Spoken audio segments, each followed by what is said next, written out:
রাজধানীতে অটোরিকশা বন্ধের প্রতিবাদে দ্বিতীয় দিনে আবারও রাস্তায় নেমে অবরোধ করছেন চালকরা। কোথাও কোথাও আন্দোলনকারীদের সাথে ধাওয়া পাল্টা ধাওয়ার ঘটনাও ঘটেছে।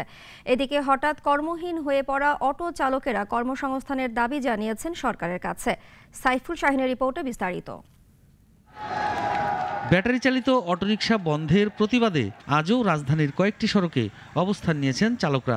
সকাল 10:45টার দিকে রামপুরা বাড্ডা শাহজাদপুরের মূল সড়ক অবরোধ করে চালকরা। এতে যান চলাচল স্থবির হয়ে পড়ে। দেখা দেয় তীব্র যানজট। সড়কের দুই পাশে কয়েক কিলোমিটার দীর্ঘ যানজট তৈরি হয়। পরে পুলিশ ঘটনাস্থলে এসে চালকদের বুঝিয়ে রাস্তা থেকে সরিয়ে দেয়। এরপর স্বাভাবিক হয় যান চলাচল। সকালে ডেমরা এলাকায় পুলিশের সাথে অটো চালকদের ধাওয়া পাল্টা ধাওয়ার ঘটনা ঘটে। মোহাম্মদপুর বেরিবাদ এলাকাতেও রাস্তায় নামে অটো চালকরা। দীর্ঘদিন মিরপুর এলাকায় ব্যাটারি চালিত রিক্সা চালান আব্দুর রহিম। হঠাৎ অটোরিকশা বন্ধে বিপাকে পড়েছেন। গাড়ি ধরে নিয়ে গেলে ব্যাটারি খুললে রেখে দেয় ওরা, আর খালি গাড়িটা নিয়ে যায় ডাম্পিংয়ে। শুধু ভোগান্তি আমাদের না, এই যে যারা যাত্রী আছে এদেরও ভোগান্তি। এখন 20 টাকার ভাড়া 50 টাকা দিতেছে, এরপরও গাড়ি পাইতেছে না। হ্যাঁ, এতে অনেক সমস্যা হয়েছে। আমরা রিক্সা পাচ্ছি না, রিক্সা যদিও 2-1টা পাচ্ছি, আপনার অতিরিক্ত ভাড়া নিচ্ছে। রাজধানীর বিভিন্ন এলাকায় ঘুরে দেখা যায় রাস্তায় নেই কোনো ব্যাটারি চালিত রিক্সা বা অটো। রিক্সার গ্যারেজগুলোতে ভিড়। ব্যাটারি খুলে পায়ে পেডেল চালানোর উপযোগী করা হচ্ছে রিক্সাগুলোকে। এই ব্যাটারি চালিত রিক্সাগুলো আমাদের কাছে আইসে ব্যাটারি খুলে সবকিছু খুলে বাংলা পেডেল চালিত বানাইতেছে।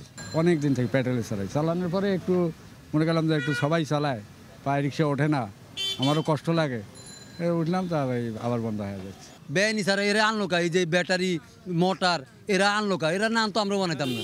ঠিক আছে, আমরা মানি নিছি, চালাবো না, কিন্তু চাইনিজ প্রোডাক্ট যেগুলো আনছে সম্পূর্ণ বন্ধ করতে হবে, আমরা চালাবো না। সময় দিতে হবে তো, সময় না দিলে আমরা চলুক, আমরা গরিব মানুষ।